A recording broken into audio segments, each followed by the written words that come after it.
Kia ora koutou, welcome to another week of Bicultural Framework. I hope you had a good study break and were able to use the time well.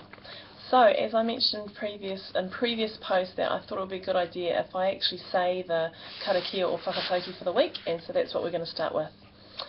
E toku atua, e whakapono ana ahau ki a koe, e tūmanako ana ahau ki a koe, e aroha ana ahau ki a koe, he nui atu tēnei, aroha I tōku, aroha ki ngā mea katoa, āmene. Translated to be, my God, I believe in you, I trust in you, I love you above all things, with all my heart and mind and strength. Amen. Just to note, everyone, that on the page that you've got there is a little spelling mistake. It's mind, not mid. But point taken that I will change that for future posts or future years. So this week in Bicultural Framework is about our cultural competence. We're following on from the previous week that we did cultural competence and looking at it from a Christ-centered perspective. Some of you might think, well, why are we putting that at the end of the course when shouldn't that be filtered through or put right at the beginning? And I've played around with this for a few years, to be honest, and I've always felt like, for me, and the way that I teach this course, is it's not a tag on to the end just to put it into meet a learning intention. For me, on site, I've always kind of felt like we've tried to weave that throughout. Part of how we do that is having karakia every week, but also to consider the values that Christ portrays and has portrayed and how we outwork those. And on site we've always talked about that.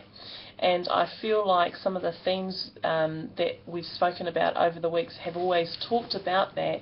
So my justification for having it at the end is I like to do it like this, is that we get a context around what bicultural framework looks like, or what working bicultural looks like.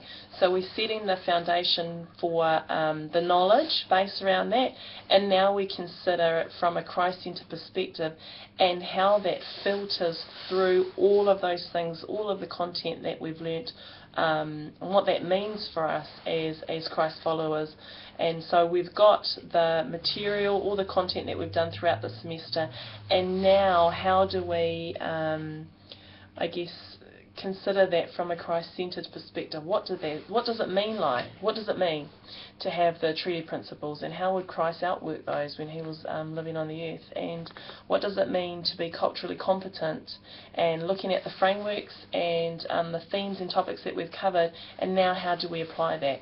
And so that's my justification for that whānau, but feel free to kind of consider what that means for you. So you've got two readings this week, Newman's as well as Considine and Considine.